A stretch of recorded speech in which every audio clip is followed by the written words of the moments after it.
On your way, no one he know. On your way, no one he know. No one he know, no way. No one he know, no way. On your way, no one he know. On your way, no one he know. No one he know, no way. No one he know, no way.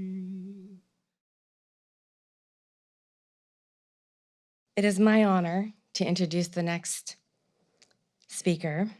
Sounds kind of almost diminishing to say speaker, but so many have been sharing their heartfelt experiences and knowledge, and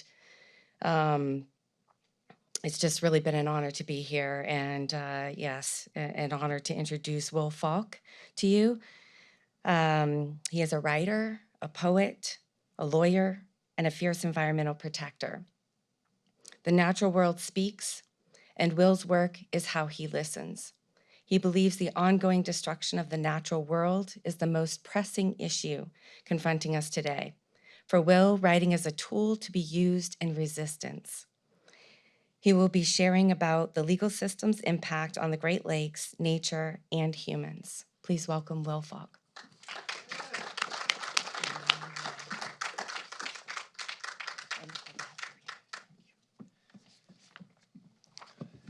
Thank you so much, Michelle. I want to echo the CELDF love.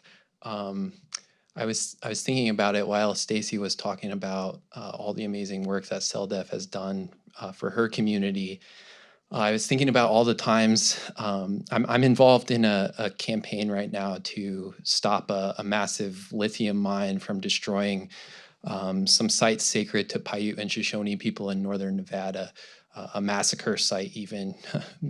Paiute people resisting mining got massacred there, and they want to put a mine on top of it.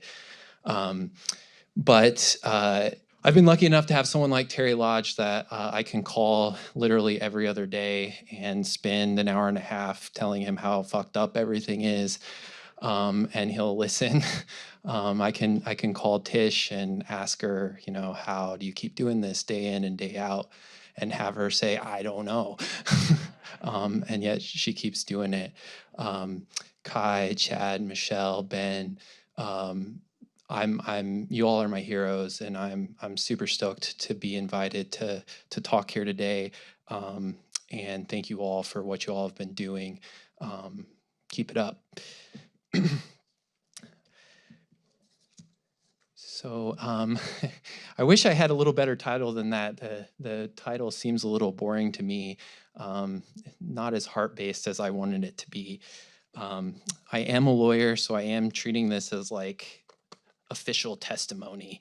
I hope it doesn't come off too much like that. The Great Lakes saved my life.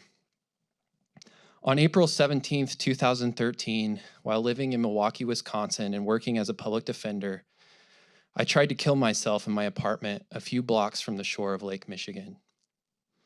After I was released from the hospital, and while I was recovering, trying to understand what led me to the decision to try to take my own life, I spent every morning that spring and summer on a big red granite boulder listening to and watching Lake Michigan. I heard her gentle freshwater waves breaking on sand. I heard the cries of seagulls. I heard soft summer rains fall on the lake with the joyful song of water completing the long journey from the earth's surface to the clouds, across oceans and continents, to fall into the welcoming arms of more life-giving fresh water. I saw great blue herons stalking bluegill fish in the shallows. I watched bugs, butterflies, and songbirds crisscrossing the breeze, their flight patterns sewing stitches of color in the air. I smiled while children, celebrating their summer freedom, swam, played, and learned what it means to be human in a classroom far older than school. Listening and watching like this pulled me from the despair that caused me to attempt suicide. Lake Michigan gave me the medicine I needed to recover. Lake Michigan truly saved my life. And through my memories of that beautiful time, Lake Michigan continues to save my life. Of course, the natural world also gives us life. All life depends on clean water, healthy soil, a habitable climate, and complex relationships formed by living creatures and natural communities.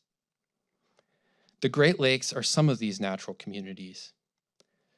Because so much life depends on the Great Lakes, the needs of the Great Lakes are primary.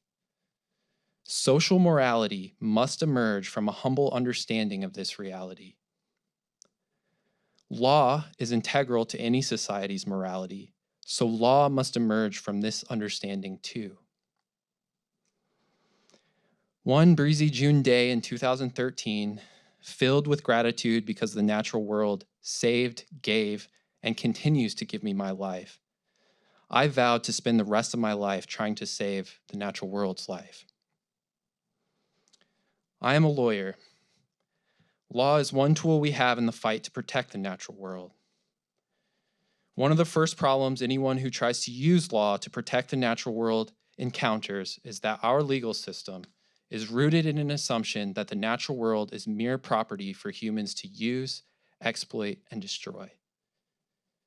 This is one of the main reasons we're living in a time of intensifying ecological collapse, a time when humans may, in fact, be capable of destroying Earth's life support systems. I do not believe it is human nature to destroy the natural world. I believe it is human nature to recognize our kinship with the natural world, to recognize that the natural processes giving us life are sacred. I believe that it is human nature to insist that all of our relatives in the natural world, all of the processes giving us life, must be protected. My beliefs are supported by the reality that our ancestors lived for hundreds of thousands of years in traditional cultures that did not push the planet to the brink of total ecological collapse. All of those traditional cultures taught that nature is sacred and that we have a responsibility to protect our other than human kin. So what happened? If it is human nature to treat the natural world as sacred, why does our legal system currently objectify the natural world? The simple truth is that people who are willing to exploit the natural world will, in the short term, always have more power than those who respect the boundaries of nature. Human cultures that are willing to take more from the land than the land freely gives eventually exhaust their land. When this happens, these cultures are confronted with a choice. Either they look for new lands to take what they need, or they collapse. Either they impose boundaries on themselves, or they find new boundaries to break. When these exploitative cultures conquer new peoples and lands, their exploitative ideologies replace life-centered, traditional ideologies. The history of the colonization of this continent is a crystal clear example of how this process has played out in history. Europeans exceeded the carrying capacity of their homelands and began establishing colonies around the world to funnel resources back to Europe. This process, which is ongoing, is genocidal and ecocidal. Traditional communities are massacred for defending the land. Traditional cultures are destroyed or driven underground because their teachings question whether all of this is inevitable. And all of this is done ultimately to control the land and resources. The psychologist Robert J. Lifton, who devoted his career to understanding the psychological justifications that made the Holocaust possible, wrote in a 2014 New York Times opinion piece, "Over the course of my work, I have come to the realization that it is very difficult to endanger or kill large numbers of people except with a claim to virtue." Lifton explained that the Nazis didn't characterize their actions as mass murder. They were, quote, purifying the Aryan race, and, quote, creating more living space for Germans. Here, Americans have used similar claims to justify atrocities. As Americans pushed Native peoples onto reservations and stole their land, they weren't engaged in genocide against Native peoples, they were manifesting their destiny. We can extend Lifton's idea to the natural world. It is very difficult to destroy the natural world and kill large numbers of other than humans, except with a claim to virtue. At the heart of one of the most dominant European mythologies, Judeo-Christianity, are claims to virtues like the one found in the Bible's book of Genesis, where people were taught that they have dominion over the fish of the sea and over the birds of the heavens and over the livestock and over all the earth and over every creeping thing that creeps on earth. Armed with that justification and the technologies made possible by that justification, Europeans have come to dominate this land and her indigenous peoples. Western legal systems, heavily influenced by Christianity, provide more of these claims to virtue. Humans are not destroying whole natural communities with mines, pipelines, crops, and clear cuts. They're simply exercising their property rights. Corporations that pump toxins into lakes and rivers are not polluting. They are complying with democratically enacted regulations. Conversely, humans trying to pass rights of nature laws are not protecting their kin. They're depriving corporations of due process and equal protection. I hate to reduce the Great Lakes, being so ancient and so powerful, to an argument based in human self-interest. Regardless, know this. Human bodies are mostly water. If you're one of the estimated 35 million people in the United States and Canada who depend on Great Lakes watersheds, and you're hydrated right now, the Great Lakes are literally part of you. If carcinogens continue to be pumped into the Great Lakes, if climate change burns more of the Great Lakes away and causes algal blooms to become worse and more frequent, if ocean-going industrial vessels continue to drag species that push native species to the brink of extinction into the Great Lakes, you will be harmed. No claim to virtue can protect you from that. This is, unfortunately, ecological reality.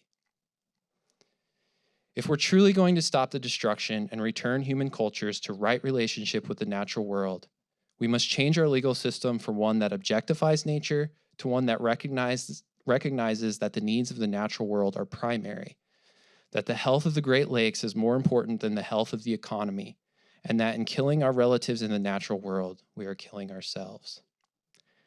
We must insist that our legal system becomes biophilic or biocentric as opposed to anthropocentric.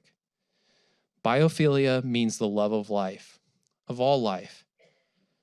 Law must protect seagulls and summer rain, blue herons and bluegill, bugs, butterflies, and songbirds, rivers, forests, grasslands, the Great Lakes, and all the human children who depend on them. Anything less is simply suicidal. On your way, no one know. On your way, no one know. No one know, no way. No one know, no way. On your way, no one know. On